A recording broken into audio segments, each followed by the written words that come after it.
तो स्वागत है आप सभी का हमारे चैनल की इस बिल्कुल ही नहीं स्टोरी के अंदर हम बात करेंगे माय हार्टलेस हबी। ये स्टोरी रोमांस और ड्रामा से भरी हुई है। तो शुरू करते हमारी story my heartless hubby. Episode 1। Divorce papers. Delhi. रात का समय। एक आलीशान विला के बड़े से आलीशान कमरे की बालकनी में एक 23 साल की लड़की अपने चेहरे पर बेहद दुख और आंखों में आंसू लिए आसमान की तरफ देख रही थी। वह आसमान में चमक रहे तारों को देखकर अपनी आंखें बंद कर लेती है और अपनी आज तक की जिंदगी को किसी फिल्म की रेल की तरह देखने लगती है। आरोही, तुमने ये क्या किया? तुमने मेरा सारा ड्रेस खराब कर दिया। मम्मा देखो ना, इस आरोही ने मेरा पूरा ड्रेस खराब कर दिया। आज मेरी दोस्त की बर्थडे पार्टी है, मैं क्या पहनूंगी? एक लड़की रोते हुए अपनी माँ से शिकायत कर रही थी। तभी एक औरत 16 साल की आरोही के कान को पकड़कर बेदर्दी से मरोड़ते हुए बेहद गुस्से से भरे और कड़वे लहजे में बोली, तुम नालायक लड़की, तुमने मेरी बेटी को रुलाया। तुम्हारी इतनी हिम्मत, क्यों खराब किया तुमने मेरी बेटी का ड्रेस? तुम जलती हो ना मेरी बेटी से? आरोही दर्द से रोते हुए उस औरत से मना करते हुए बोली, नहीं छोटी माँ, मैंने ऐसा जानबूझकर नहीं किया। प्लीज, बहुत दर्द हो रहा है। प्लीज छोड़िए ना छोटी माँ, मैंने रिया का ड्रेस खराब नहीं किया।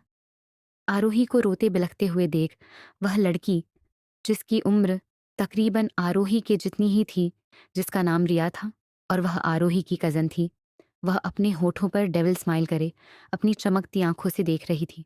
तभी पीछे से एक रौबदार और गुस्से भरी आवाज आई। यह है आरोही के दादू, जिन्होंने ने उस औरत को धमकाते हुए गुस्से भरे लहजे में कहा, पूर्णिमा, छोड़ो मेरे बच्ची को। अगर तुम लोग मेरी बच्ची को संभाल नहीं सकते तो उसे दर्द भी नहीं सकते, समझी? वह औरत, पूर्णिमा, अपने ससुर जी के गुस्से भरे लहजे को सुनकर आरोही के कान छोड़ देती है। आरोही का कान इतना लाल हो गया था कि जैसे उसमें से खून की फुहार छुट जाएगी। आरोही रोते हुए अपने दादाजी के गले लग गई। उसके दादाजी उसे लेकर कमरे की तरफ बढ़ गए। आरोही के जब 18 साल पूरे हुए तो उसके दादाजी ने एक दिन आरोही से कहा, रूहू बेटा, तुम्हें पता है ना कि तुम्हारी शादी बचपन में ही तय कर दी गई थी मेरे दोस्त के पोते के साथ? आरोही ने शर्म से अपनी गर्दन नीचे कर ली और हल्का मुस्कुराकर बहुत ही धीमे लहजे में बोली, जी दादू, आप जब कहेंगे। आरोही ने टूक में जवाब देकर खुशी खुशी अपनी हामी भर ली। आरोही के दादू भी आरोही के यहाँ से खुश थे। उन्होंने ने खुशी भरे लहजे में कहा, तो अब वक्त आ गया है मेरी बच्ची। हम चाहते ही कि तुम्हारी और अयान की शादी जल्द से जल्द हो जाए। आज ही उसके दादाजी, यानी कि मेरे दोस्त, मिले थे और उन्होंने तुम दोनों की शादी की डेट निकलवा दी है। आरोही ये सुनकर शर्म से अपनी नजरें ऊपर उठा ही नहीं रही थी, लेकिन उसके चेहरे पर खुशी थी, जिसे देखकर उसके दादू के दिल में सुकून था कि आरोही ने हर रिश्ता दिल से अपना लिया था। कुछ समय बाद ही आरोही की शादी आयान रघुवंशी से हुई और आज आरोही आयान के पर्सनल आर विला में उसकी सुहागन बनकर उसके कमरे में सजाए हुए सुहाग के सेज पर बैठी उसी का इंतजार कर रही थी। कमरे को बड़े ही खूबसूरती से फूलों से सजाया गया था। बिस्तर के चारों ओर फूलों की टहनियां सजाकर लटकाई गई थी। आरोही अपने घुटनों को मोड़कर अपने चेहरे को घूंघट में छिपाए अपने आने वाली जिंदगी के सपने सजाए कई सारे अरमान लिए बैठी थी। तभी कमरे का डोर ओपन हुआ, जिसकी आवाज सुनकर आरोही का दिल जोरों से धड़कने लगा। 19 साल की आरोही, जिसने अभी अभी जवानी की दहलीज पर कदम रखा था, और तभी उसकी शादी आयान रघुवंशी के साथ हो चुकी थी। आयान रघुवंशी 25 साल का बेहद हैंडसम और सफल बिजनेस टाइकून, लेकिन स्वभाव से बेहद गुस्सैल और क्रूएल, एरोगेंट और डोमिनिक टाइप का इंसान है, जिसकी क्रूएलिटी से हर कोई वाकिफ था। लेकिन मासूम आरोही के लिए वह उसके सपनों का राजकुमार था। आयान रघुवंशी सिर्फ आरोही ही नहीं, हर जवान लड़की के सपनों का राजकुमार था। लेकिन आज आरोही ने आयान के साथ 7 फेरे लेकर उसे अपना बना लिया था। आज से आयान अब उसका था। आरोही को महसूस हो रहा था कि आयान अपने कदम बढ़ाते हुए उसकी तरफ आ रहा है। उसके कदमों की आहट से आरोही की धड़कनें 100 की रफ्तार से चलने लगी थी। वह अपने पैरों को पीछे की तरफ ले रही थी। उसका पूरा बदन कांप रहा था। वह खुद में ही सिमट रही थी। आयान आरोही की तरफ बढ़ा और अगले ही पल उसने फूलों से सजाई उस वेल को पकड़ा और जोर से खींचते हुए तोड़ दिया और आरोही को गुस्से में घूरते हुए बोला, मिस आरोही शर्मा, ये मत समझना कि तुम मुझसे शादी करके जीत गई। तुम सिर्फ रघुवंशी खानदान की बहू हो। मेरी पत्नी बनने की कोशिश भी मत करना। नहीं मानता मैं तुम्हें अपनी पत्नी। तुम्हारी मेरी जिंदगी में कोई अहमियत नहीं है, तो सोचना भी मत कि तुम्हें मेरी पत्नी होने का कोई हक मिलेगा। आयान ने गुस्से में सारे फूलों की वेल को तोड़ दिया था और पूरे कमरे को बुरी तरफ से तहस नहस कर दिया था। आयान के इन शब्दों ने आरोही के दिल को बुरी तरह से तोड़कर चकनाचूर कर दिया था। आरोही अपने आप में ही सिकुड़ते हुए अपने चेहरे को अपने दोनों घुटनों में घुसाकर रोने लगी। आरोही को अब खुद की किस्मत पर रोना आ रहा था। छोटी उम्र में ही उसने अपने माँ बाप को खोने का दर्द सहा। उसके बाद उसके छोटे भाई को अब्रॉड पढ़ने के लिए भेज दिया गया। कोई नहीं जानता था कि आखिर उसका भाई कौन से देश में अपनी पढ़ाई के लिए गया है, यहाँ तक कि आरोही भी नहीं। बाकी रहे उसके चाचा, चाची और उनकी बेटी रिया, जिसने हमेशा उसे तकलीफ, ताने और नफरत ही दी थी। सिर्फ उसके दादू थे, जो उसे बहुत प्यार करते थे, लेकिन वह भी अपने उम्र के इस पड़ाव पर अपने डूबते हुए बिजनेस को बचाने के लिए दिन रात मेहनत करते, जिसकी वजह से उसे टाइम नहीं दे पाते थे। उसे आयान से उम्मीद थी कि उसकी तरफ से उसे प्यार और सम्मान मिलेगा, लेकिन उसकी यह उम्मीद भी आज चकनाचूर हो गई थी। आयान पूरे कमरे को बर्बाद करने के बाद बिना आरोही को देखे ही चला गया और महीनों तक वह घर लौटा ही नहीं। जब वह एक दिन घर आया तो उसने कमरे में आरोही को देखकर उसे बेहद रूड लहजे में कहा, अब से जब भी मैं घर आऊं तो तुम इस कमरे से बाहर होनी चाहिए। कभी भी मुझे अपनी शकल मत दिखाना, समझी तुम। आरोही पहले ही बेहद टूटी हुई और दुखी थी, क्योंकि शादी के कुछ ही दिनों में उसने अपने दादू को खो दिया था। हालांकि आयान के दादू और दादी उसे हमेशा अपनी बच्ची की तरह प्यार करते थे, पर वह इस विला में नहीं रहते थे। वह कभी कभी मिलते थे। आयान की इस हरकत के बारे में वह भी अब तक अच्छे से जान गए थे और अब उन्हें इस बात का अफसोस हो रहा था कि क्यों उन्होंने मासूम आरोही को अपने झल्लाद जैसे पौते के साथ बांध दिया। आयान महीनों बाद घर आता और 1 या 2 दिन में चला जाता और इस दौरान हमेशा आरोही को उस कमरे से दूर रहना पड़ता था। इनफैक्ट उसे आयान के आसपास भी रहना अलाउड नहीं था। अगर गलती से आरोही आयान के सामने आ जाती तो उसे आयान बहुत ज्यादा भला बुरा बोलता और उसे भगा देता। एक दिन अंतरा बिष्ट नाम की एक टॉप मॉडल ने आरोही के पास आकर कहा कि उसका पति आयान रघुवंशी उससे प्यार करता है और उससे शादी करना चाहता है, लेकिन उसकी वजह से वह शादी नहीं कर पा रहा। ये जानने के बाद तो आरोही की बची कूची उम्मीद भी टूटकर चकनाचूर हो चुकी थी। समय गुजरा, दिन हफ्ते बने, हफ्ते महीने और महीने साल। आज 4 साल हो गए थे और इन 4 सालों में आज तक कुछ नहीं बदला। बस आरोही ने अपने दर्द और तकलीफों को साइड में रखकर अपना सारा ध्यान अपनी पढ़ाई के ऊपर लगा दिया। आरोही पढ़ाई में बहुत अच्छी थी और हर साल वह कॉलेज में टॉप करती थी और आज उसके लिए सबसे खास दिन था। वह सुबह तैयार होकर बहुत ही खुशी से अपने फाइनल्स के रिजल्ट लेने जा रही थी। उसने जैसे दरवाज़ा खोला, एक लॉयर उसके सामने उसके और आयान के डाइवोर्स पेपर्स को लेकर खड़ा था। उसने बड़े ही पोलाइट तरीके से कहा, मैडम सर ने डाइवोर्स पेपर्स भेजे हैं, कहाँ हैं, आज ही उन्हें साइन करके भेज दीजिएगा। आरोही के चेहरे की सारी खुशी वही थम गई। उसने बिल्कुल भी सोचा नहीं था कि आयान आज ही के दिन डाइवोर्स पेपर्स भेजेगा। आरोही ने बड़े ही भारी मन से उस पेपर्स को लॉयर के हाथ से लिया और अपनी गर्दन हाँ में हिला दी। आरोही कॉलेज जाने के बजाय सीधी रघुवंशी विला पहुंच गई। उसकी आंखों में लगातार आंसू बह रहे थे। वह बदहवास सी आयन के दादाजी और दादाजी के पास पहुंच गई। जब आयन के दादाजी ने आरोही के कांपते हुए हाथ में डाइवोर्स पेपर्स देखे तो उनके चेहरे पर भी दुहक के भाव उतर आए। आरोही को रोते हुए देखकर आयान के दादाजी ने बड़े ही भारी मन से आरोही से कहा, रूहू बेटा, आज रोने का नहीं, तेरे लिए खुशी का दिन है। तुझे पता है तूने सिर्फ कॉलेज में ही नहीं पूरे दिल्ली शहर में टॉप किया है। रही बात इस डाइवोर्स पेपर्स की, तो बेटा कर दे साइन और भिजवा दे मेरे नालायक पोते को, और हो जा उससे आज़ाद। मुझे पता होता कि बिन माँ बाप की मेरे भाई जैसे दोस्त की पोती को मैं नर्क में ला रहा हूँ, तो कभी तेरी शादी मेरे नालायक पोते से ना करवाता। तू अपने मन में इस रिश्ते के टूटने का ज़रा सा भी पछतावा मत रखना। इसमें तेरी गलती नहीं है बेटा, गलती उस बेअक्ल की है जो तुम्हें खो रहा है। पछताएगा तो वो एक दिन जब तुझे खो देगा। तू खुश हो जा बेटा, आज से तेरी नई ज़िंदगी की शुरुआत है। आज से तू आज़ाद है, खुद अपने फैसले लेने के लिए, अपने तरीके से जीने के लिए। आज जो तुमने हासिल किया है, मेरा आशीर्वाद है आगे इससे भी ज़्यादा हासिल करोगी, इससे भी ज़्यादा कामयाब बनोगी। आंसू पोंछ ले मेरी बच्ची, और ले ये पेन और लगा दे मुहर अपनी आज़ादी की।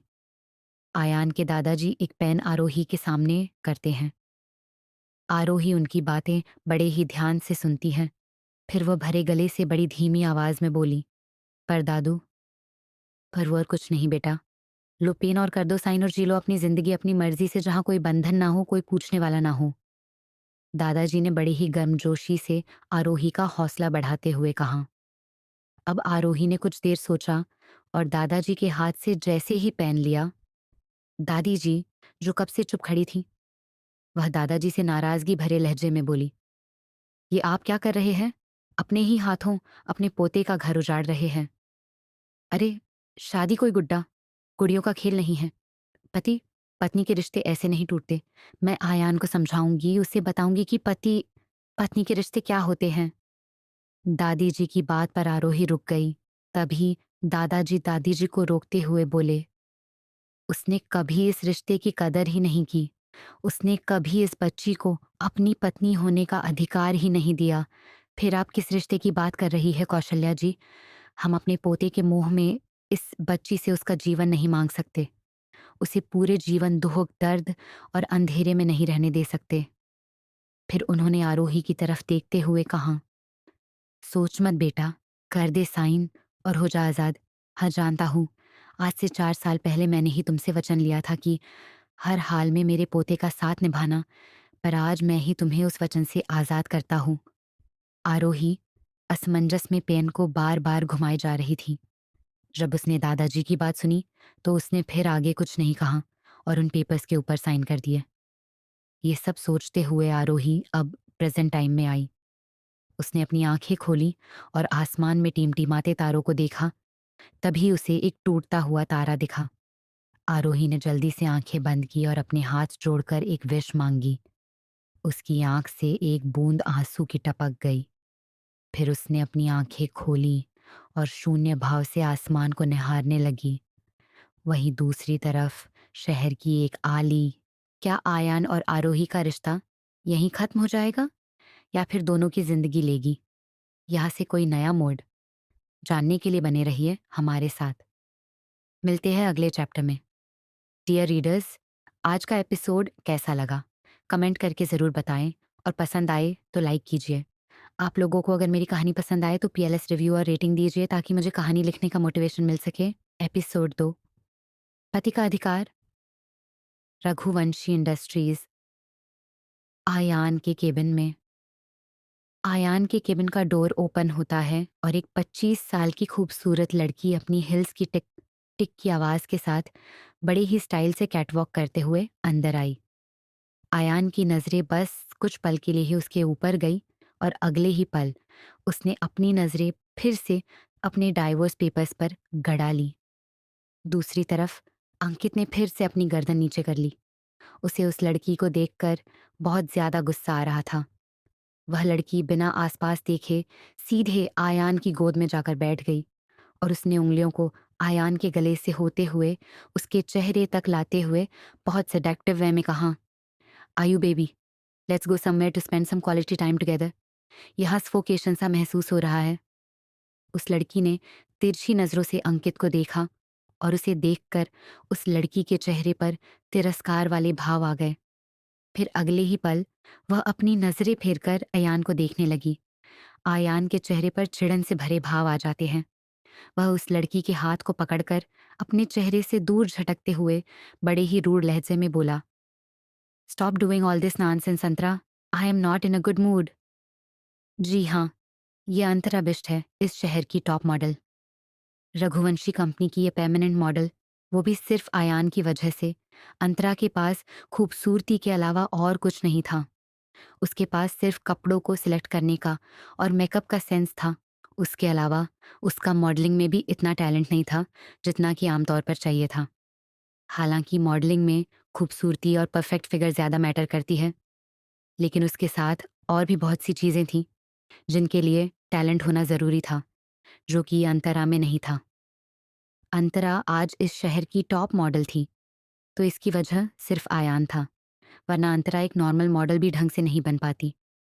अंतरा ने आयान के इतने रूड लहजे को सुनने के बाद भी ठीठ बनते हुए आयान को अपनी चिकनी चुपड़ी बातों से और अपनी बेहुदा हरकतों से फंसाने की कोशिश करने लगी। डोंट वरी आयु बेबी, मैं हूं ना, तुम्हारा मूड बना दूंगी।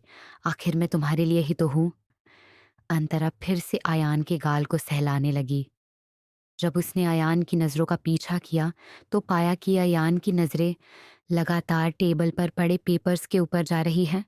तो उसने आयान की गोद से उतरकर उस पेपर्स को अपने हाथ में लिया और देखने लगी। अंतरा के होठों पर डेविल स्माइल आ गई। उसने आयान को भड़काते हुए कहा, देखा आयु बेबी, उस दो कौड़ी की लड़की की इतनी हिम्मत हो गई कि वह तुम्हें डाइवोर्स पेपर्स भिजवा रही है। देखो तो जरा, उसने पहले से साइन भी कर रखे हैं। आयु बेबी, अब तुम जरा सी भी देरी किए बिना पेपर्स के ऊपर साइन कर दो और उसके मुंह पर फेंक के मारो। दिखा दो उसे कि तुम्हें उसकी जरूरत नहीं है। उस दो कौड़ी की लड़की की तुम्हारी जिंदगी में कोई अहमियत नहीं है। अंतरा बिना ये देखे कि उसकी बातों का आयान के ऊपर क्या असर हो रहा है, वह बस उसे आरोही के खिलाफ भड़काए जा रही थी। अंतरा का यह कहना पीछे खड़े अंकित को जरा भी अच्छा नहीं लग रहा था। उसने अपने हाथों की मुट्ठियां कस ली। आयान बेहद आगबबूला हो चुका था। उसका चेहरा कोल्ड हो चुका था। वह एक झटके में अपनी जगह से उठा और अंतरा के हाथ से डाइवोर्स पेपर्स छीनकर बेहद गुस्से में दहाड़ते हुए बोला, get the hell out of here, don't tell me what to do and what not to do. Antara एक पल के लिए तो आयान की गुस्से से भरी आवाज को सुनकर सहम गई, लेकिन फिर से उसने डीड बनते हुए अपने अच्छे होने का नाटक जारी रखा और अपनी मीठी आवाज में आयान से बोली, लेकिन आयु बेबी, मैं तो I won't repeat myself Antara. जाओ यहाँ से, अभी के अभी, इससे पहले कि मैं गुस्से में तुम्हारे साथ कुछ कर बैठूं। आयान ने अंतरा के ऊपर चिल्लाते हुए कहा। अंतरा आयान के गुस्से को देखकर गुस्से में अपने हाथों की मुट्ठियां कस लेती है, लेकिन फिर भी वह अपने गुस्से को काबू करती है और अपने चेहरे पर आने नहीं देती। वह आयन की झूठी फिक्र दिखाते हुए फिर से अपनी मीठी आवाज में आयान से बोली, ठीक है, मैं जाती हूँ, लेकिन तुम अपना ख्याल रखना। यू नो ना, आई केयर अबाउट यू। आयन ने अंतरा की बात का कोई जवाब नहीं दिया। उसने अंतरा से अपना मुंह फेर लिया। अब अंतरा के चेहरे के एक्सप्रेशन थोड़े से डार्क हो जाते हैं और वह बिना पल गवाए तेज कदमों से बाहर निकल जाती है। वह केबिन के बाहर आकर अपने आप में अपने दांत पीसते हुए बोली, आयान रघुवंशी, कब तक मुझसे बचोगे? एक ना एक दिन तो तुम्हें मेरी आगोश में आना ही होगा। तब तुम्हारी ये सारी अकड़ निकालती हूं मैं। फिर अपने होठों पर डेविल स्माइल करते हुए तंज भरे लहजे में बोली, और तुम सो कोल्ड मिसेज रघुवंशी अब एक मामूली सी दो कौड़ी की लड़की बनकर रह जाओगी। तुम्हारी ना पहले मेरे सामने कोई औकात थी और ना अब होगी। अब आयान तुमसे डाइवोर्स लेगा, उसके बाद तुम्हारा आयान के साथ जो नाम का भी रिश्ता जुड़ा हुआ था वह भी खत्म हो जाएगा। अंतरा अपने आप में ही बहुत ही ज्यादा खुश हो रही थी। वहीं दूसरी तरफ आयान के केबिन में अंकित, जो कि चुपचाप अब तक खड़ा हुआ था, उसने अपनी गर्दन ऊपर करके एक नजर आयान को देखा और कहा, कॉन्ग्रेचुलेशन सर, आज से आप इस जबरदस्ती के रिश्ते से आजाद हो गए। आखिरकार मेरी बहन ने एक सही फैसला लिया, कम से कम सबकी जिंदगियों में यूं उलझने तो नहीं रहेगी। आयान का दिमाग बहुत ही ज्यादा खराब था। उसने अपनी चिल जैसी नजरों से अंकित को घूरा और गुर्राते हुए बोला, ओह, तो अपनी सो कोल्ड बहन के भाई की जुबान आखिरकार मेरे सामने खुल ही गई। अगर इतना ही जिंदगी के बारे में तजुर्बा है तो जाकर अपनी बहन को क्यों नहीं सिखाते? मुझे मुफ्त ज्ञान क्यों दे रहे हो? अंकित फिर से अपनी गर्दन नीचे कर लेता है और धीमी आवाज में बोला, हमारे पास कहाँ से तजुर्बे होंगे सर? हम तो छोटे लोग हैं, बस शांति से जीना चाहते हैं। बाकी रही ज्ञान की बात तो वो हर जगह से मिलता है, उसकी कीमत नहीं लगाई जा सकती। खैर, मैं चलता हूँ, आप अपनी आज़ादी का जश्न मनाइए। आज अंकित बिना आयान की परमिशन के ही अपनी बात खत्म कर वहां से चला गया। उसे जाते देखकर आयान के हाथों की मुट्ठियां कस गईं। उसने अपने हाथ में पकड़े डाइवोर्स पेपर्स को अपनी मुट्ठी के बीच लिया और अगले ही पल उसे कई टुकड़ों में फाड़कर सारे टुकड़ों को वहां के डस्टबिन में फेंक देता है। पूरे केबिन में आयन अकेला था। ऑफिस में सिवाय सिक्योरिटी गार्ड्स के कोई एम्प्लॉय नहीं था। ऑफिस अवर्स बहुत पहले ही खत्म हो चुके थे, इसलिए सारे एम्प्लॉयज कब के जा चुके थे। आयान गुस्से में कांच के टेबल पर एक मुक्का मारता है और वह कांच का टेबल कई टुकड़ों में बंटकर बिखर जाता है। वह चीखते हुए बहुत जोर से बोला, how dare you little wifey, तुम्हें मुझसे आज़ाद होने का शौक चढ़ा है। छोटी सी कामयाबी हासिल करके इतनी हिम्मत आ गई कि तुम मुझसे डाइवोर्स लोगी।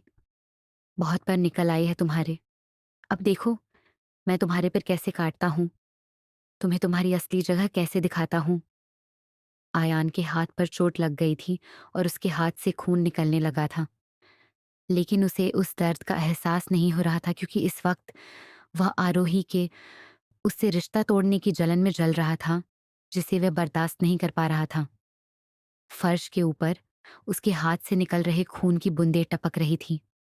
आयान कुछ देर वहीं खड़ा रहा, फिर वह तेज कदमों से अपने केबिन से बाहर निकल गया। वहीं दूसरी तरफ आरोही बालकनी में खड़ी आसमान की तरफ निहारते हुए काफी टाइम तक वहीं खड़ी रही। उसने आसमान में चमक रहे तारों को देखकर मन ही मन कहा, मॉम, डैड, दादू, आप लोगों की बहुत याद आ रही है, काश आप लोग मेरे साथ होते। फिर उसने अपने कदम कमरे की तरफ बढ़ा दिए। जैसे ही वह कमरे में आई, उसे आज ये कमरा पराया सा महसूस होने लगा। दादू सच ही कहते थे कि घर अपनी जगह कायम रहता है, बस उसमें रहने वाले बदल जाते हैं। कल तक जिस घर पर और कमरे पर मेरा हक था, आने वाले कल में किसी और का होगा। अलविदा, अभी यहाँ से मैं जा रही हूँ, बहुत ही जल्द यहाँ कोई और होगा। आरोही अपने मन ही मन यह सोच रही थी। फिर वह क्लॉसेट में गई और उसने अपने कपड़े चेंज किए। उसने थोड़ा खुला हुआ कुर्ता और प्लाजो पहना था। उसका एक छोटा सा बैग उसने तैयार कर लिया था। आरोही काफी सिंपल लड़की थी। वह अपने पास जरूरत से ज्यादा कुछ नहीं रखती थी। आज भी उसके पास एक छोटी सी बैग और एक हैंड बैग थी, जिसे उसने पैक कर लिया था। जिसे एक नजर देखने के बाद वह क्लोसेट से बाहर आई और बिस्तर में जाकर लेट गई। आरोही करवटें बदल रही थी, लेकिन आज उसे नींद भी नहीं आ रही थी। आखिरकार वह बिस्तर से उठकर खिड़की के पास चली गई। उसकी आंखों में नींद का एक कतरा तक नहीं था। उसने पलटकर बिस्तर के अगेंस्ट दीवार पर टंगी एक बड़ी सी तस्वीर को देखा। ये तस्वीर आयान की थी। पिछले 4 सालों से वह इस तस्वीर को देखती थी। जब भी मन करता वह उसी तस्वीर से बातें भी करती थी, लेकिन आज वह खामोश थी। उसने कुछ नहीं कहा। उसने फिर से अपनी नजरें खिड़की के बाहर टिका दी। तभी अचानक ही उसके कमरे का दरवाजा खुलने की आवाज आई। आरोही समझ गई थी कि यह आयान है। उसे इस बात से कोई हैरानी नहीं हुई। आयान अक्सर अचानक ही आता था। आयान बड़े ही गुस्से में कमरे में आया और उसकी नजर खिड़की के पास खड़ी आरोही के ऊपर गई, जिसके चेहरे पर इस वक्त कोई भाव नहीं थे। आरोही ने आयान की तरफ एक नजर देखा तक नहीं और वह हमेशा की तरह कमरे से बाहर जाने लगी। आयान उसे अपनी जलती निगाहों से देख रहा था, लेकिन आरोही को इस बात का अंदाजा नहीं था। वह जैसे ही आयान की साइड से होते हुए जाने को हुई, अगले ही पल आयन ने उसकी बाजू को पकड़कर अपनी तरफ खींच लिया। आरोही कुछ समझ पाती उससे पहले ही वह आयान के सीने से जा लगी। आयान ने आरोही से बेहद इंटेंस वॉइस में कहा, कहाँ जा रही हो मिसेस रघुवंशी? आरोही की आंखें हैरानी से फैल गई। उसने तुरंत ही अपनी नजरें उठाकर आयान की तरफ देखा तो वह अपनी लाल आंखों से उसे ही देख रहा था। आयान के चेहरे पर इस वक्त इतना गुस्सा था कि आरोही एक पल के लिए तो कांप गई। फिर अगले ही पल उसने आयान के हाथ को अपने बाजुओं से हटाने की कोशिश करते हुए कांपती हुई आवाज में कहा, इस इस सर, आप ये क्या कर रहे हैं? छोड़िए मुझे। आरोही को बहुत बड़ा सदमा लगा था, क्योंकि आज तक आयान ने उसे कई बार भला बुरा कहा था, लेकिन कभी भी उसे टच नहीं किया था। इनफैक्ट उसने कभी भी आरोही को नजर उठाकर नहीं देखा था। आरोही के इस तरह बोलने पर आयान ने उसे बेहद कठोर लहजे में गुस्से से कहा, क्यों, क्या हुआ? मेरा छूना बुरा लग रहा है? मेरे करीब आने से तुम्हें घिन महसूस हो रही है? अगर ऐसा है तो तुम्हें किसका करीब आना अच्छा लगता है? बोलो। आयान के अजीबोगरीब सवाल से आरोही को बहुत ही बड़ा झटका लगता है। आज से पहले आयान ने कभी भी ऐसी हरकत नहीं की थी। आरोही आयान के सवालों से पहले तो झेप गई, फिर अगले ही पल उसने अपनी कांपती हुई आवाज में कहा, आप ये क्या बोल रहे हैं सर? मुझे कुछ समझ नहीं आ रहा। प्लीज मेरा हाथ छोड़िए, मुझे दर्द हो रहा है। आरोही की आवाज में नमी थी। वहीं आयान को आरोही का उसे सर कहना बिल्कुल भी पसंद नहीं आ रहा था। उसने आरोही की बातों को नकारते हुए उसे अपने आप से और ज्यादा चिपका लिया और बेहद सर्द लहजे में अपने दांत पीसते हुए कहा, दर्द हो रहा है। हम्म, दर्द हो रहा है। आरोही आगे कुछ बोलती उससे पहले ही आयान ने उसकी कमर के ऊपर दबाव डालकर उसे ऊपर उठा लिया और अगले ही पल उसे बिस्तर में पटक दिया। आरोही बिस्तर में कुछ इंच उछल गई। वह पीठ के बल बिस्तर में गिर गई। आयान अपनी सख्त और इंटेंस नजरों से आरोही को देख रहा था। आरोही को अब आयान की हरकतें और उसका बिहेवियर अजीब लग रहा था। वह बिस्तर में पीछे की तरफ खिसकने लगती है।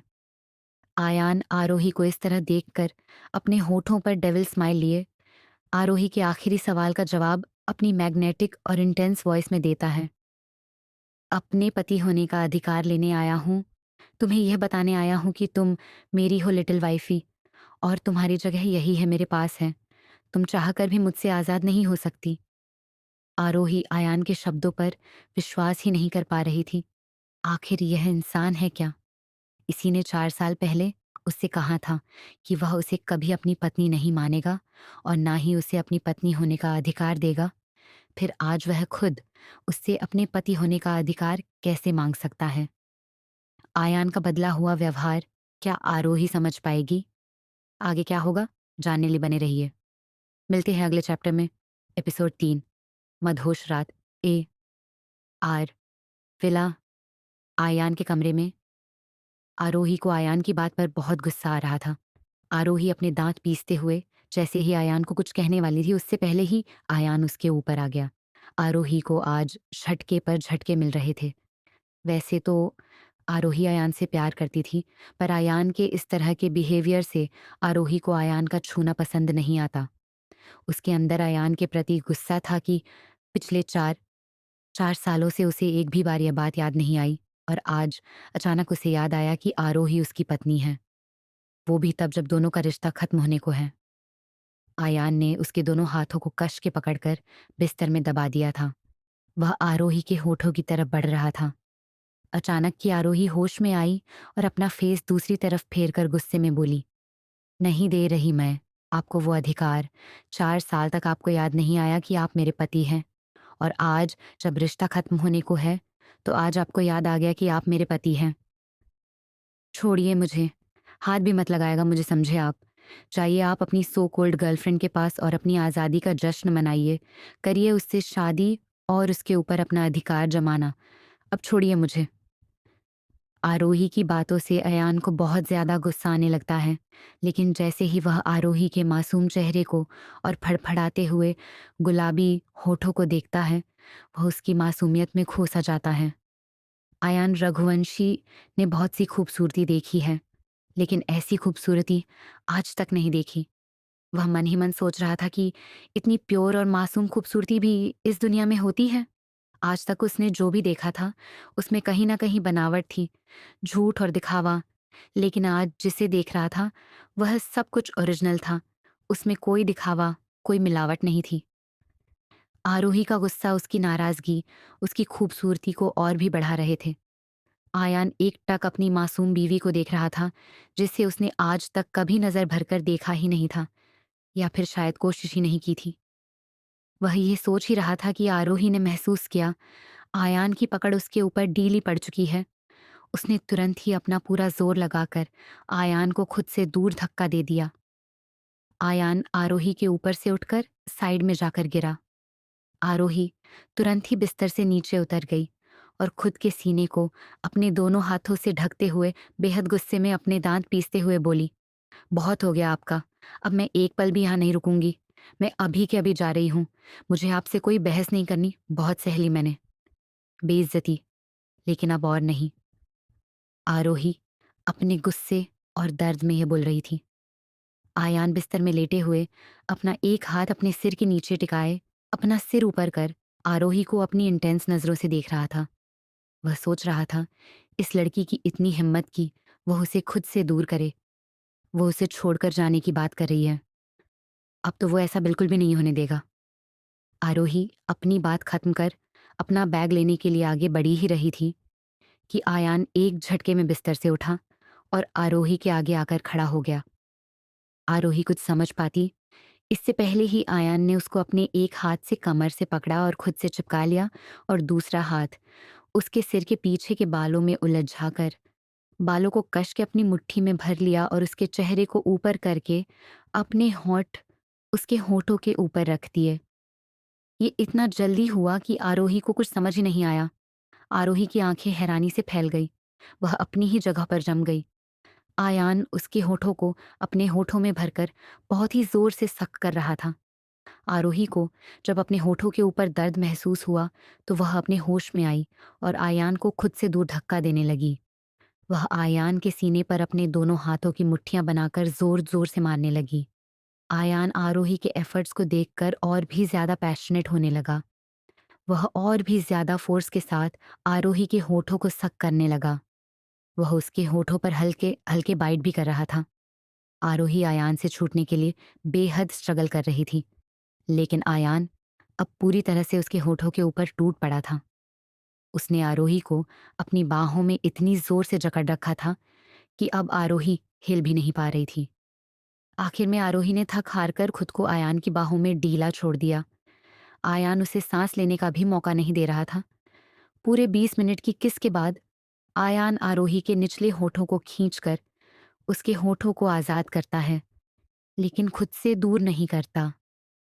आरोही ने जैसे ही अपने होठों को आजाद पाया, उसकी सांस में सांस आई। उसने जोर जोर से सांस लेना शुरू कर दिया। आयान की भी सांसें भारी हो गई थीं। वह गहरी सांस लेते शुरू कर दिया। आयान की भी सांसें भारी हो गई थीं। वह गहरी सांस लेते हुए आरोही के सूज चुके लाल होठों को मदहोशी से देख रहा था। वह आरोही के कांप रहे होठों को देखने में खोया हुआ था कि अगले ही पल आरोही अपनी सांसों को कंट्रोल करके आयान के गाल पर एक जोरदार थप्पड़ जड़ देती है। छटाक की आवाज के साथ थप्पड़ की गूंज पूरे कमरे में गूंज उठती है। आरोही को खुद समझ नहीं आया कि उसने ऐसा कर कैसे दिया। वहीं आयान, जिसे इस बात का अंदाजा ही नहीं था, उसका फेस एक तरफ झुक गया था। उसके चेहरे के एक्सप्रेशन एकदम डार्क हो चुके थे। उसकी नीली आंखों में लाल नशे उभर आई थी। वहीं आरोही के चेहरे पर अब गुस्से की जगह डर भरे एक्सप्रेशन थे। वह अपने उस हाथ को देख रही थी जिससे उसने आयान को थप्पड़ मारा था। आयान आरोही को घूरते हुए बेहद गुस्से में एक एक शब्द को चबाते हुए अपने धीमे लहजे में बोला, ये तुमने अच्छा नहीं किया लिटिल वाइफी। इसके लिए तुम्हें पनिशमेंट मिलेगी। Get ready for my punishment. Aayan के इतने खतरनाक लहजे को सुनकर आरोही डर के मारे कांपने लगी। उसने जैसे ही आयान की तरफ देखा, उसकी जान अटक गई। उसने तुरंत ही अपने दोनों हाथ जोड़ लिए। Sir, sir, I I I am sorry. गलती से हो गया। मैं मैं मैं आपको मारना नहीं। आ, आ, आ, आरोही आगे कुछ बोलती उससे पहले ही आयान ने उसकी कमर को अपने दोनों हाथों में जोर से होल्ड करके जमीन से ऊपर उठा लिया और बिस्तर में धकेल दिया। आरोही बिस्तर में गिरते ही कुछ इंच उछल गई और पीठ के बल लेट गई। वह कुछ समझ पाती, उससे पहले ही आयान उसके ऊपर आ गया और अगले ही पल उसने आरोही के नाइट सूट को गले की साइड से मुट्ठी में भरकर खींच लिया। चरर की आवाज के साथ आरोही का नाइट सूट फटकर 2 टुकड़ों में बंट चुका था। आरोही की आंखें हैरानी से फैल गईं। उसने अगले ही पल अपने दोनों हाथों से अपने सीने को ढकते हुए आयान से अपनी लड़खड़ाती जुबान में कहा, "इस सस स सर आप ऐसा नहीं कर।" वह आगे कुछ बोलती, उससे पहले ही आयान ने गरजते हुए कहा, "ज़रूर कर सकता हूँ। पति हूँ तुम्हारा। हक है मेरा तुम्हारे ऊपर।" और आयान रघुवंशी अपना हक लेना अच्छे से जानता है। "मैं अपना हक माँगता नहीं चिंता हूँ लिटिल वाइफ़े।" आयान ने अगले ही पल आरोही के दोनों हाथों को पकड़कर ज़ोर से बिस्तर में दबा दिए। अब उसके सामने आरोही का बेदाग गोरा बदन था, जिसे देखकर उसके अंदर की लस्ट जाग गई। आरोही कुछ बोलती, उससे पहले ही आयान उसके ऊपर हावी हो गया। वह आरोही के गले, कॉलर बोन और क्लीवेज पर किस और बाइट करने लगा। आरोही के मुंह से अब जोर जोर से सिसकियों की आवाजें निकलने लगी। आयान पागलों की तरफ उसके पूरे बदन को चूम रहा था। कुछ ही देर में आयान ने अपने कपड़े भी खोल दिए थे। उसने आरोही के बाकी के कपड़ों को भी फाड़ कर निकाल दिए थे। दोनों के बदन पर एक भी कपड़ा नहीं थी, सिवाय ब्लैंकेट के। आयान ने आरोही को पूरी तरह से अपने नीचे दबा रखा था।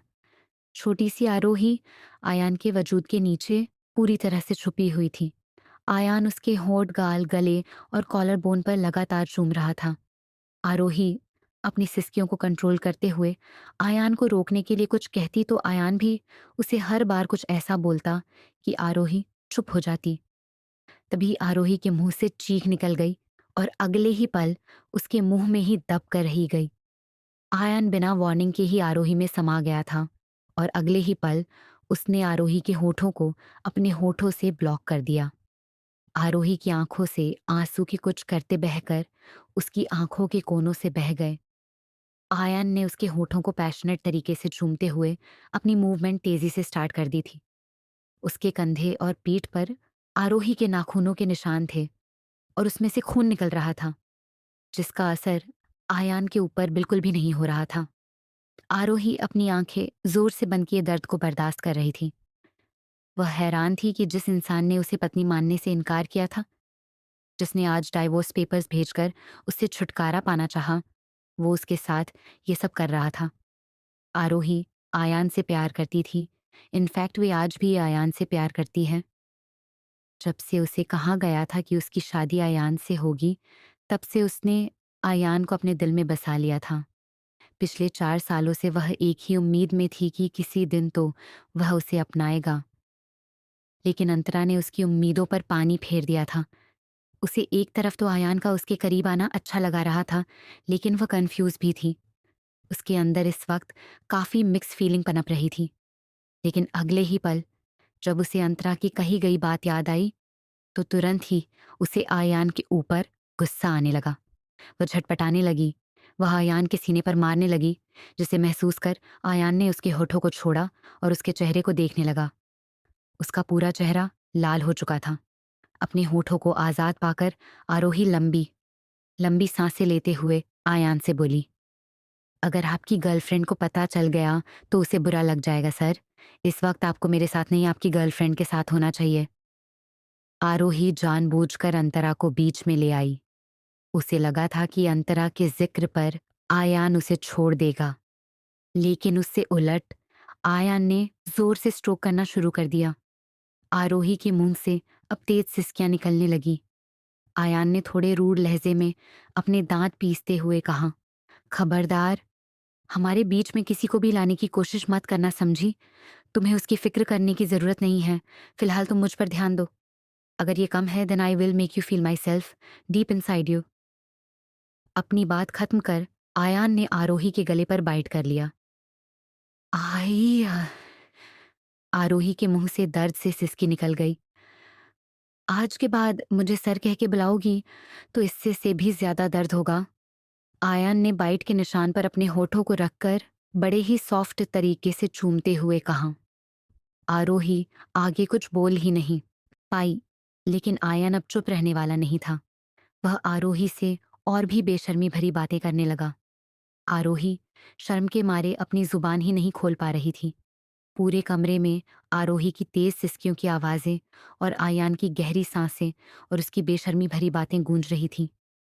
आज तक जो कमरा उदास, खामोश और अकेलेपन से भरा हुआ रहता था, आज उस कमरे में मदहोशी भरा इंटेंस माहौल था।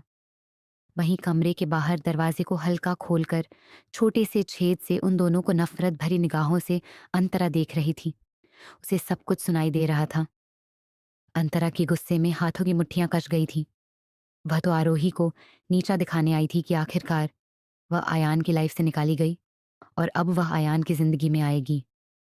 लेकिन यहाँ का नज़ारा देखकर उसकी आंखें गुस्से, जलन और नफरत से लाल हो चुकी थी।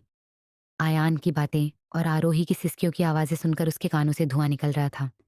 वह अपने पैर पटकते हुए वहां से चली गई। वहीं कमरे का माहौल अब और इंटेंस होने लगा था।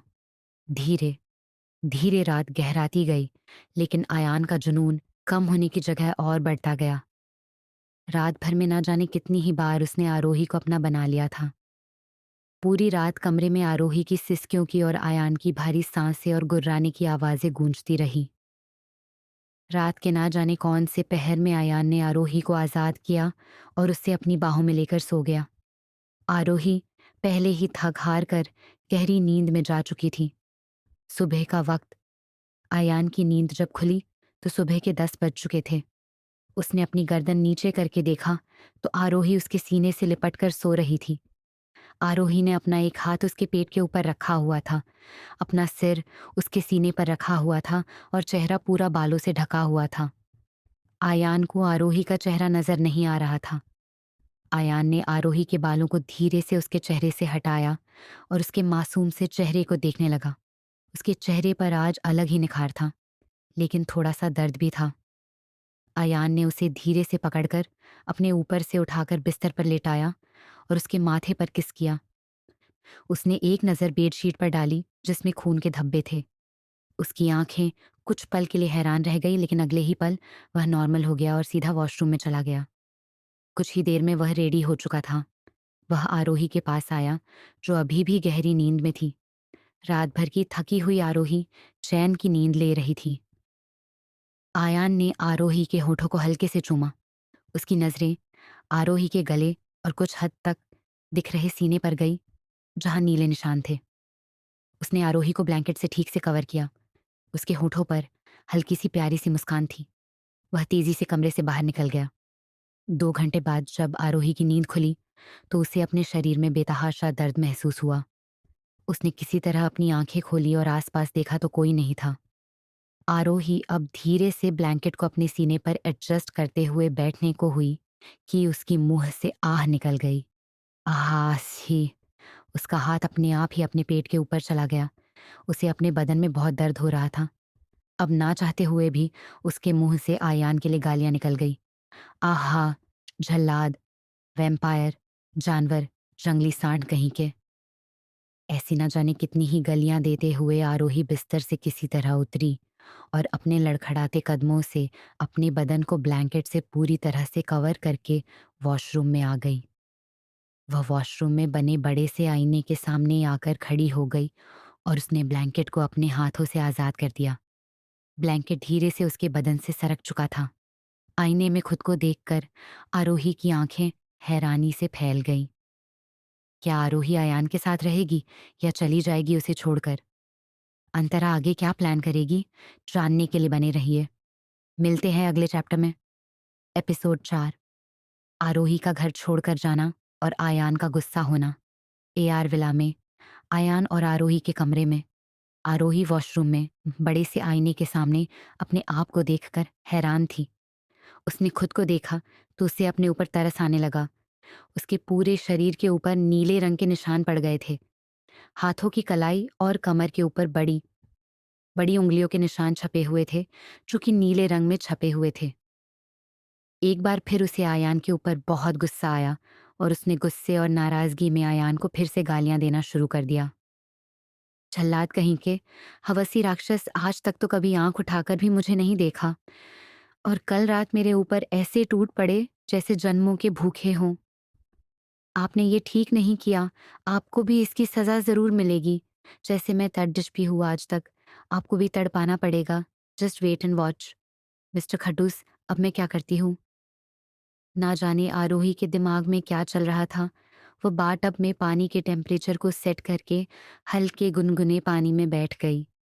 पानी की हल्की गर्माहट से उसे बदन में अब अच्छा महसूस हो रहा था। करीब आधे घंटे बाद अब वह रिलैक्स हो गई थी। थोड़ी देर में वह रेडी हुई और अपने बैग को लेकर विला से बाहर चली गई। उसने देखा विला में गार्ड्स नहीं हैं, इसलिए वह आसानी से निकल पाई। आरोही ने अपने लिए सफ़र चुन लिया था। वह आयान से दूर जाना चाहती थी। उसके कानों में लगातार आयान के दादाजी की बातें गूंज रही थीं। अब तुम आज़ाद हो मेरी बच्ची, निकल जाओ इस बंधन से और आज़ाद हो जाओ। ये सब सोचते हुए आरोही अपनी बुलाई हुई कैब में बैठ गई। वहीं दूसरी तरफ इस बात से अनजान आयान अपनी ऑफिस के कॉन्फ्रेंस रूम में बैठा मीटिंग ले रहा था। मीटिंग रूम का माहौल आज और दिन से कुछ अलग था। आज आयान काफी शांत नजर आ रहा था, हालांकि ऐसा आम तौर पर कभी नहीं होता था। सभी को आयान का गुस्सा सहना पड़ता था। आज कुछ अलग बस इतना था कि आज वह काफी शांति से मीटिंग ले रहा था। आयान का चिड़चिड़ापन और उसका गुस्सा आज शांत हो गया था। वजह किसी को भी वजह किसी को भी नहीं पता थी। शायद यह आयान भी समझ नहीं पा रहा था, लेकिन यह आरोही की वजह से था। लेकिन यह शांति ज्यादा देर तक नहीं रहने वाली थी।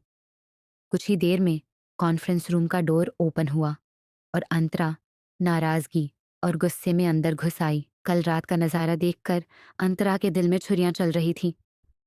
उसे जलन हो रही थी। आयान ने अपने आप को कभी छूने तक नहीं दिया था उसे।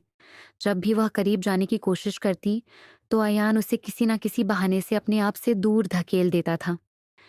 लेकिन कल रात वह आरोही के इतने करीब था। अंतरा आयान से कोई प्यार व्यार नहीं करती थी। आयान बस उसके लिए एक ट्रॉफी था। वह आयान पर सिर्फ अपना हक समझती थी। भला वह उससे कोई कैसे छीन सकता है। अंतरा को इस तरह अंदर आते हुए देखकर सभी की सांसें अटक गईं। अब तक हॉल में इतनी शांति छाई हुई थी।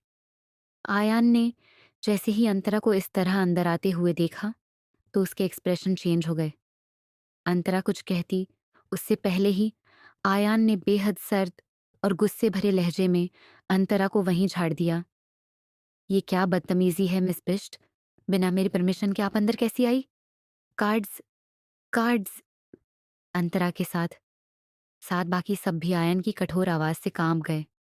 सभी को पता था कि अब क्या होने वाला है, लेकिन अंतरा ने खुद को संभालते हुए आयन से अपने धीमे लहजे में कहा, I want to talk with you, I you be just shut up.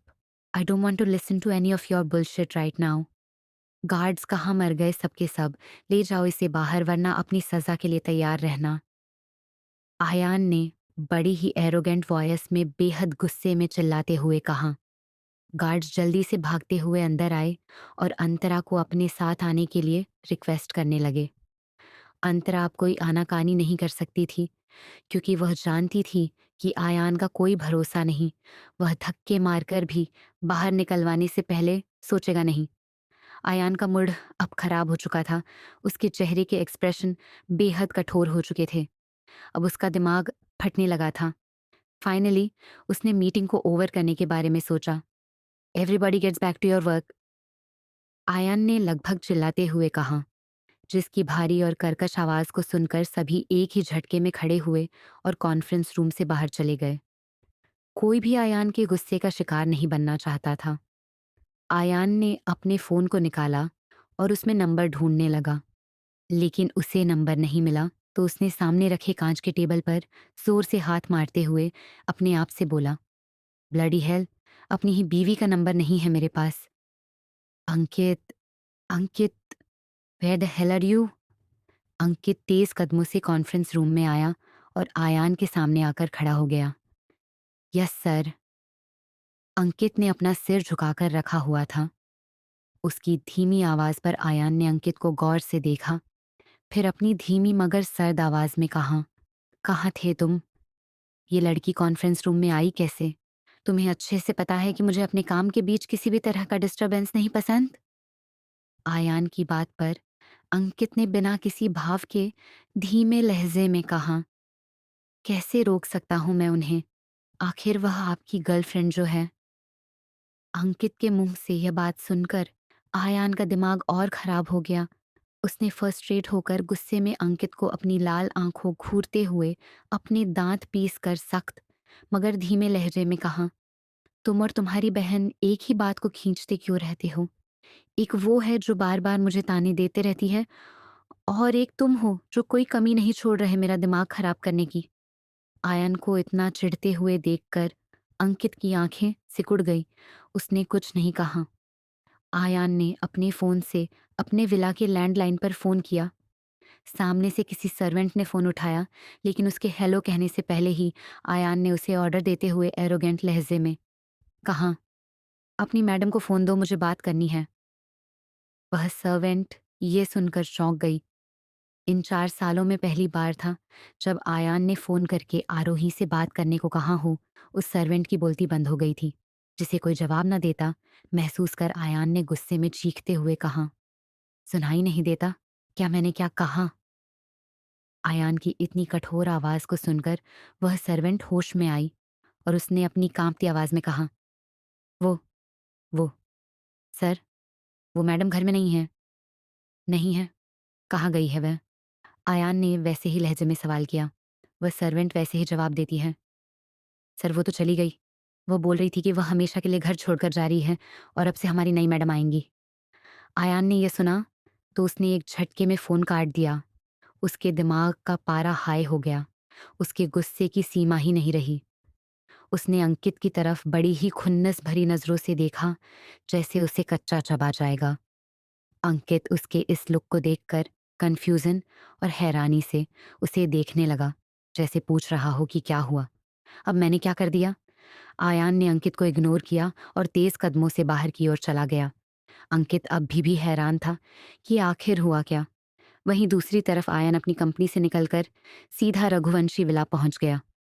वह मन ही मन सोच रहा था कि आखिर इस लड़की की हिम्मत भी कैसे हुई इस तरह उसे छोड़कर जाने की। वह मन ही मन ये सोचकर आया था कि आज वह आरोही को यह रियलाइज करवा के रहेगा कि वह सिर्फ और सिर्फ उसकी है। आयान की कार जैसे ही रघुवंशी विला में आकर रुकी, सभी हैरान रह गए। आज आयान कई महीनों के बाद रघुवंशी विला आया था और सबको पता था जब भी वह आता कोई ना कोई तमाशा जरूर होता। आयान बड़े गुस्से में तमतमाते हुए अंदर की ओर आ रहा था। उसे इतने गुस्से में देखकर नंदू भागते हुए शिवेंद्र नाथ जी के कमरे की तरफ भागा। शिवेंद्र नाथ जी आयान के दादाजी, जो कि इस वक्त कमरे में अपनी धर्मपत्नी कौशल्या जी के साथ बैठे थे और उनकी बहस कौशल्या जी के साथ आरोही को लेकर ही हो रही थी। दूसरी तरफ आयान लिविंग हॉल में चिल्लाते हुए आरोही को आवाज लगा रहा था, आरोही बाहर निकलो, मुझे तुमसे बात करनी है। मैंने कहा बाहर आओ, तुम मुझसे छुप नहीं सकती, मुझसे बच नहीं सकती। वह गुस्से में पागल हो चुका था। दूसरी तरफ नंदू शिवेंद्र नाथ जी के कमरे में लगभग दौड़ते हुए पहुंचा। उसकी सांसें फूलने लगी थी। बड़े मालिक, वो आयान बाबा आए हैं, बड़े गुस्से में लग रहे हैं। नंदू की हाथी आवाज को सुनकर शिवेंद्र नाथ जी को समझ आ गया कि आयान किस मामले में इतना गर्म होके आ रहा है। उन्होंने अपनी गर्दन नगवारी में हिला दी और अपनी छड़ी के सहारे कमरे से बाहर निकल गए। कौशल्या जी को भी कहीं ना कहीं समझ आ चुका था कि बात क्या है। आयान को इस तरह गुस्से में चीखते हुए देखकर शिवेंद्र नाथ जी अपनी बूढ़ी कर्कश मगर सख्त आवाज में बोले, इतना हल्ला क्यों मचा रखा है तुमने? आयान की पीठ शिवेंद्र नाथ जी की तरफ थी। उनकी आवाज को सुनकर आयान झटके में पलट गया। उसने अपने दादाजी को अपनी आंखें छोटी करके देखा, जो उसे ही गुस्से में घूर रहे थे। अब बताओगे कि क्या बात हो गई? प्रेशर कुकर की तरह फट क्यों रहे हो? शिवेंद्र नाथ जी फिर से आयान के ऊपर गुर्राते हुए बोले, जिसके जवाब में आयान अपनी ठंडी मगर गहरी आवाज में बोला, मेरी बीवी कहाँ है? मुझे मेरी बीवी से मिलना है। उसे कहिए कि बिना नखरे किए चुपचाप मेरे सामने आए, वरना वरना क्या? वरना क्या करोगे बोलो? शिवेंद्र नाथ जी ने उसी लहजे में आयान को सुना दिया। आयान झुंझलाते हुए बोला, मुझे कोई बहस नहीं करनी दादाजी, मुझे मेरी बीवी से मिलना है। उसकी हिम्मत कैसे हुई ऐसे घर छोड़कर और मुझे छोड़कर आने की। तभी पीछे से कौशल्या जी की गरजती हुई आवाज आई, क्या आरोही घर छोड़कर चली गई? फिर वह शिवेंद्र नाथ जी की तरफ देखते हुए नाराजगी और गुस्से भरे लहजे में बोली, ये आपकी वजह से हुआ है। मैंने कहा था आपसे कि उसे तलाक के कागज पर दस्तखत करने के लिए उकसाई मत। शादी कोई गुड्डे गुड़ियों का खेल नहीं है। लेकिन आपने उसके दिमाग में आजादी का कीड़ा घुसाया। अब देखिए क्या किया उसने। वह घर छोड़कर चली गई। कौशल्या जी अपनी छड़ी के जरिए चलते हुए शिवेंद्र नाथ जी के सामने आकर खड़ी हो गई। वह उन्हें घूर रही थी। आयान ये सुनकर ज्यादा हैरान नहीं हुआ। वह जानता था कि उसके दादाजी के लिए आरोही उनकी लाडली थी और इन 4 सालों में उसके दादाजी ने आरोही की वजह से ना जाने कितनी ही बार उससे बहस की होगी। आयान अपने दादाजी के सामने आकर खड़ा हो गया और अपने शब्दों पर वजन देते हुए बोला, आपने उसे आजादी वाला पाठ पढ़ाकर अच्छा नहीं किया दादाजी। अब आप देखिए कैसे मैं आपकी प्यारी बच्ची को अपने ही घर में कैद करता हूँ। ये सुनते ही शिवेंद्र नाथ जी को गुस्सा आ जाता है। वह अगले ही पल आयान को जोर से खींचकर एक थप्पड़ मारते हैं, जिससे आयान का चेहरा एक तरफ झुक जाता है। पूरे हॉल में थप्पड़ की आवाज गूंज उठती है। चटाक। कौशल्या जी की आंखें हैरानी से फैल गईं। वह तुरंत ही आयान के गाल पर हाथ रख लेती है और गुस्से में शिवेंद्र नाथ जी को घूरते हुए बोली, आप अपने पोते पर इस तरह हाथ कैसे उठा सकते हैं? जिनके जवाब को देते हुए शिवेंद्र नाथ जी भी गुस्से में बोले, बहुत हो गई इसकी बदतमीजी। इस नालायक की वजह से उस मासूम ने क्या झेला है क्या आपको पता भी है? फिर वह आयान की तरफ देखते हुए बोले, क्या तुमने रूहू को नहीं कहा था कि वो तुमसे किसी भी रिश्ते की उम्मीद ना रखे, तो अब क्यों आए हो उसे ढूंढते हुए? जब कोई रिश्ता ही नहीं रखना तुम्हें उससे तो? शिवेंद्र नाथ जी के चेहरे पर इस वक्त गुस्से के साथ साथ चिंता भी थी। आरोही यहाँ नहीं आई तो आखिर गई कहाँ होगी?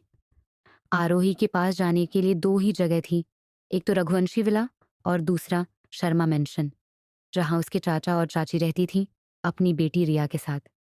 वह फिर से अयान से बोले, अगर उस बच्ची को कुछ हो गया तो मैं तुम्हें कभी माफ नहीं करूंगा, समझ लेना। आयान समझ चुका था कि आरोही यहाँ नहीं आई। कौशल्या जी आयान का पक्ष लेते हुए शिवेंद्र नाथ जी से बोली, अगर आयान और उसके बीच कोई समस्या थी भी तो वह यहाँ चली आती। वह यहाँ ना आकर कहीं और चली गई, इसमें अयान की क्या गलती है? तलाक के पेपर्स इसने ही भेजे थे उसे, आपको पता है ना? वह भी उस दिन जिस दिन उसे थोड़ी सी खुशी नसीब हुई थी, इसने उससे ये खुशी भी छीन ली। शिवेंद्र नाथ जी के कहने पर आयान, जो कि अभी तक चुपचाप खड़ा था, वो करेक्शन करते हुए बोला, इन 4 सालों में आज तक मैंने कभी डाइवोर्स की बात नहीं की और आप सोचते हैं कि मैं उसे डाइवोर्स पेपर्स भिजवाऊंगा? मुझे आपसे कोई बहस करनी ही नहीं है। मुझे मेरी बीवी को ढूंढने जाना है। आयान अब एक पल भी वहां नहीं रुका। वह सीधा विला के बाहर निकल गया। वह अपनी कार में बैठते ही किसी को कॉल लगा देता है और आरोही को ढूंढने का ऑर्डर देता है। उसके जहन में लगातार आजादी शब्द गूंज रहा था। आरोही उसे छोड़कर जा चुकी थी, जिसे वह बर्दाश्त नहीं कर पा रहा था। उसके मेल ईगो को इस चीज से बहुत ज्यादा ठेस पहुंची थी। कुछ ही देर में आयान की कार एक बिल्डिंग के नीचे आकर रुकी और वह कार से बाहर आकर तेज कदमों से लिफ्ट के जरिए बिल्डिंग के टॉप फ्लोर पर चला गया। वहां पहले ही अंकित मौजूद था। आयान ने एक नजर अंकित को देखा, फिर उससे नजरें फेरकर एक लड़के की तरफ अपने कदम बढ़ा दिए।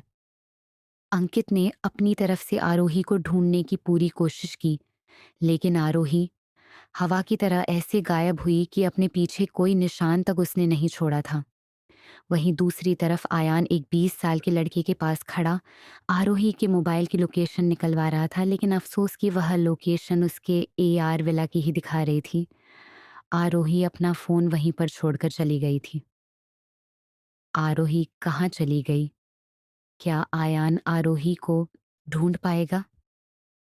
क्या होगा आगे कहानी में जानने के लिए बने रहिए हमारे साथ। मैं काफ़ी वक्त से आयुर्वेदिक हॉस्पिटल में एडमिट हूँ अपनी ट्रीटमेंट के लिए। यही वजह थी कि मैंने काफ़ी वक्त से आगे के चैप्टर अपलोड नहीं किए थे। लेकिन अब मैं अपनी ट्रीटमेंट ख़त्म करके जो भी टाइम बचेगा उसमें चैप्टर क्रिएट करने की कोशिश करूँगी और अपलोड कर दूँगी। मिलते हैं अगले चैप्टर में। एपिसोड 5, आयान की बेचैनी, कहाँ है आरोही? पैनन। अब आगे रात का समय, मुंबई की एक हाई राइज बिल्डिंग के बेसमेंट में एक आदमी की दर्द भरी चीखें गूंज रही थी। उसकी चीखों से ही समझ आ रहा था कि उसे बड़ी बेदर्दी से मारा जा रहा है। हल्की रोशनी में उस बेसमेंट का मंजर बड़ा भयानक लग रहा था। अंकित अपने हाथों को पीछे बांधे बिना किसी भाव के खड़ा सामने की ओर देख रहा था, और आयान उस आदमी के बालों को पकड़े उसके चेहरे को ऊपर कर उसे बड़ी ही खतरनाक नजरों से घूरता है। उस आदमी के शरीर पर कपड़ों के नाम पर सिर्फ अंडरवियर थी। उसका पूरा शरीर खून से रंगा हुआ था। उसके चेहरे पर भी खून लगा हुआ था, जो कि उसकी ठोड़ी से होते हुए नीचे टपक रहा था। वह अपनी आंसू से भीगी पलकों को ऊपर उठाकर आयान की तरफ बड़ी ही मुश्किल से देखते हुए कमजोर आवाज और टूटे फूटे शब्दों में बोला, मुंह, मुंह, मुझे छोड़। वह आगे कुछ बोलता, उससे पहले ही आयान उसके गले पर एक धारदार चाकू रखकर धीरे धीरे फेरने लगता है, जिससे उस आदमी के गले से खून की फुहार छुट जाती है, जिससे आयान का चेहरा और कपड़े भीग जाते हैं। वह आदमी की चीख गले में ही रह जाती है और कुछ पल बाद वह सब कुछ शांत हो जाता है। वह आदमी दम तोड़ चुका था। आयान उसे दूर झटक देता है। उस आदमी का बेजान शरीर दूर जाकर गिरता है। आयान, जो कि अपनी पंजों के बल बैठा हुआ था, वह खड़ा होता है और पलट कर देखता है तो अंकित ने अपनी आंखें बहुत ही जोर से बंद कर रखी थी। आयान अपने होठों पर खतरनाक स्माइल करते हुए बोला, तमाशा खत्म हो चुका है साले साहब, अब तो आंखें खोल दो। आयान की खतरनाक आवाज सुन अंकित अपनी आंखें खोल देखता है तो उसकी आंखों में एक पल के लिए खौफ उतर आता है। आयान पूरी तरह से खून से नहाया हुआ था। उसका वह खून से भरा चेहरा बड़ा ही खतरनाक लग रहा था। अंकित ने आयान की बात पर कुछ नहीं कहा। बस वह मन ही मन अपने आप से बोला, रूहू के जाने के बाद इनका ये खौफनाक रूप दिन ब दिन और खौफनाक होता जा रहा है। अंकित को ऐसे अपने आप में सोचता हुआ देखकर आयान ने अपनी गर्दन हिला दी और बाहर की ओर जाते हुए अपने गार्ड्स को ऑर्डर देने के लहजे में बोला, क्लियर द मेस। आयान की आवाज से अंकित होश में आया और पीछे मुड़कर उसके पीछे जाने लगा। दोनों ही लिफ्ट के जरिए बिल्डिंग के टॉप फ्लोर पर आए। ये रघुवंशी इंडस्ट्रीज की बिल्डिंग थी, जिसके टॉप फ्लोर पर एक आलीशान कमरा था, या फिर ये कह सकते हैं कि एक पेंट हाउस था। आयान वहां आकर पहले फ्रेश हुआ और बाथरोब में ही बिस्तर में लेट गया। अंकित ने एक नजर आयान को देखा और उसने अपनी गर्दन ना में हिला दी। वह मुड़कर जाने लगा तो आयान ने बिना भाव के कहा, दरवाजा बंद कर देना। किसी को मारने के बाद नींद कैसे आ सकती है? अंकित ने अपने मन में ये सोचा और अपने कदम कमरे के बाहर की ओर बढ़ा दिए। आयान बिस्तर में उल्टा मुंह के बल लेटा हुआ था। उसने अपने चेहरे को तकिए के नीचे छिपाया हुआ था। वह बिना अपने चेहरे को तकिए से निकाले गहरी आवाज में बोला, नींद कहाँ आती है साले साहब, सुकून की नींद सोए बड़ा अरसा हो गया। आयान की गहरी आवाज को सुनकर अंकित ने अपने कदम रोक लिए और वह पलटकर आयान को देखने लगा। आयान अपने तकिए को अपने चेहरे से हटाकर अंकित की तरफ देखते हुए फिर से बोला, ये जिसने मेरा सुकून छीना है ना, कसम से जिस दिन मिली एक रात उसे चैन से सोने नहीं दूंगा। अब अंकित से रहा नहीं गया और फाइनली उसने अपनी जुबान खोली और नाराजगी भरे लहजे में बोला, आपने उसका सुकून और चैन छीन लिया था, अब आपकी बारी है। लेकिन मुझे समझ नहीं आ रहा कि आखिर ऐसा क्या हुआ कि आपको मेरी बहन के दूर जाने से फर्क पड़ रहा है। आप तो उसे बोझ समझते थे। आपके लिए तो वो अनचाहा रिश्ता था। आप तो उसकी शकल तक देखना नहीं चाहते थे, लेकिन अब ऐसा लग रहा है जैसे आप उसके लिए तरस रहे हैं, उसके लिए बेचैन हैं। अंकित के शब्दों को आयान बड़े गौर से सुन रहा था। उसने अंकित से कुछ नहीं कहा, बस एक डेविल स्माइल पास कर दी और फिर से अपने चेहरे को तकिए के नीचे छुपा लिया। अंकित ने बेबसी में अपना सिर ना में हिला दिया और तेजी से कमरे से बाहर चला गया। जब वह पीछे के गेट से बाहर निकला तो उसने देखा गार्ड्स उस आदमी की बॉडी को स्ट्रेचर पर ला रहे थे, जिसके ऊपर सफेद कपड़ा ढका हुआ था। उसका एक हाथ हल्का सा सफेद चादर के बाहर निकला हुआ था। अंकित की नजर उसके हाथ की कलाई पर पड़ती है, जहां एक फैंसी टैटू बना हुआ था। ये टैटू एक सांप का था। अंकित एक गार्ड की तरफ इशारा करता है, तो वह गार्ड उसके इशारे को समझते हुए उस आदमी के हाथ को चादर के अंदर डाल देता है। फिर उसकी बॉडी वहाँ खड़ी एम्बुलेंस में रखकर वह लोग निकल जाते हैं। अंकित भी अपनी कार से अपने घर के लिए निकल जाता है। रात गुजरी और सुबह का वक्त हुआ। मुंबई शहर से दूर 600 किलोमीटर मध्य प्रदेश के इंदौर शहर का एक हॉस्पिटल, जहां एक लड़की अपने चेहरे पर बेहद सीरियस और चिंता भरे एक्सप्रेशन के साथ डॉक्टर के पीछे पीछे जा रही थी। उसके माथे से हल्का पसीना बह रहा था, जिसे वह बार बार अपने हाथ में पकड़े रुमाल से साफ कर रही थी। उसकी हालत देखकर बताया जा सकता था कि उसका कोई बेहद करीबी हॉस्पिटल में काफी सीरियस कंडीशन में है। डॉक्टर और वह लड़की दोनों केबिन में आते हैं।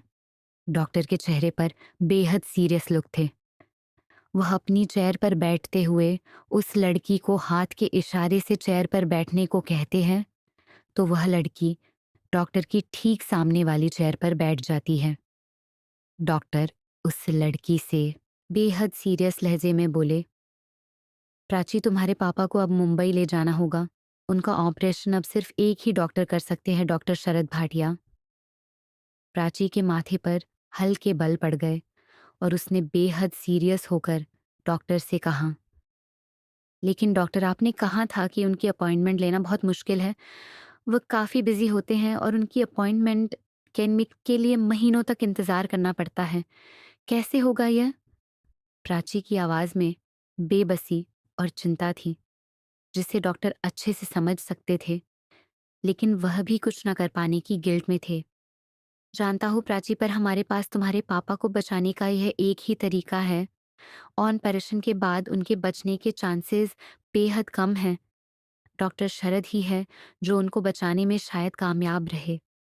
प्राची ने बेबसी में अपना सिर हिला दिया और वह अपनी कुर्सी से उठकर केबिन से बाहर की तरफ कदम बढ़ाने लगी।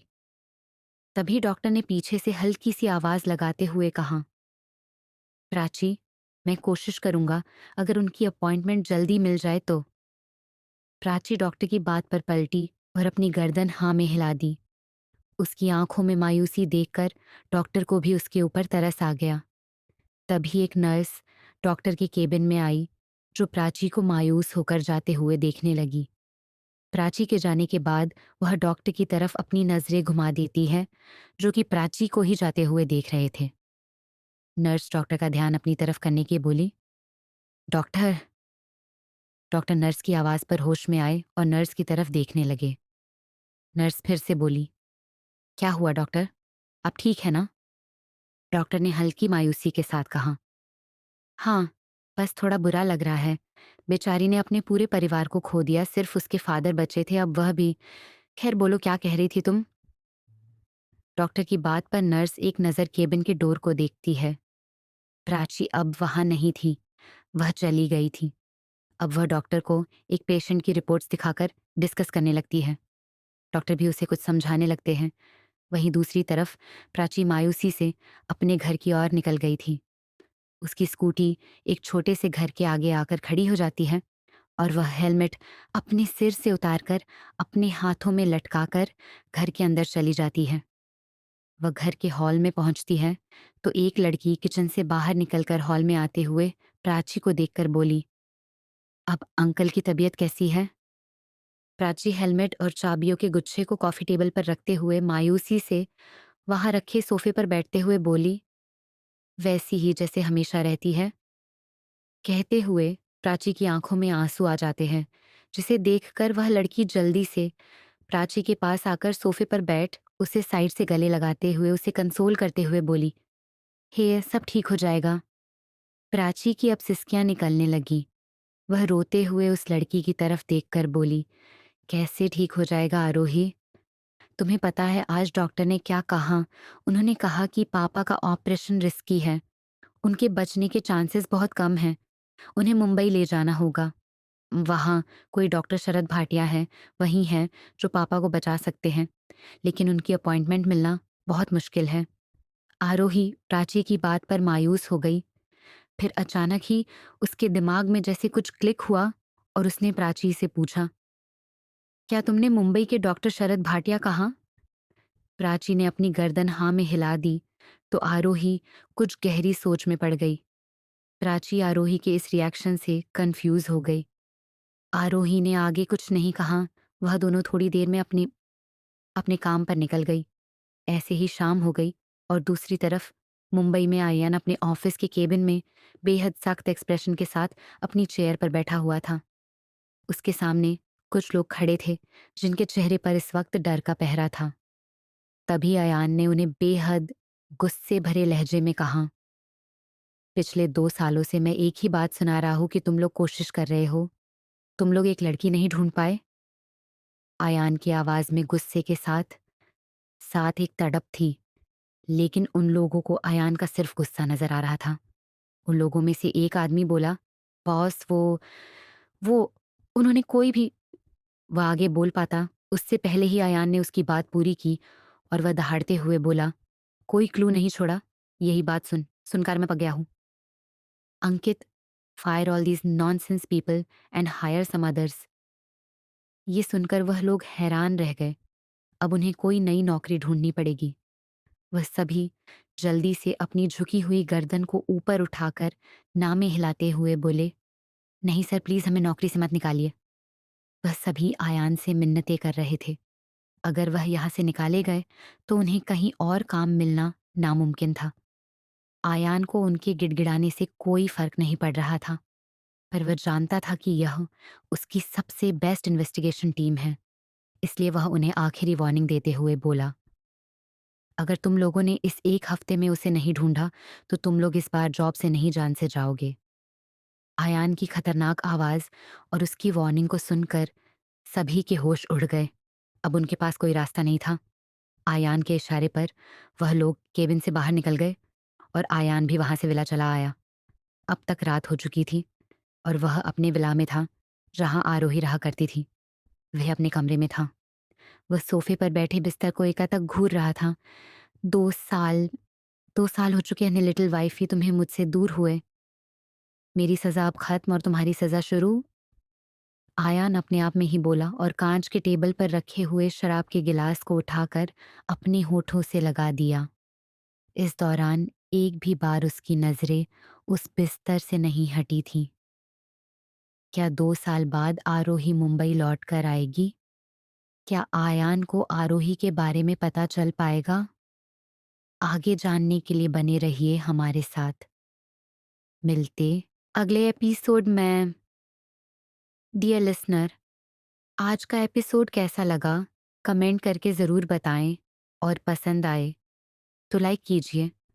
आप लोगों को अगर मेरी कहानी पसंद आए तो प्लीज़ कमेंट करिए और अपना प्यार दीजिए ताकि मुझे कहानी लिखने और एक्सप्लेन करने के लिए मोटिवेशन मिल सके।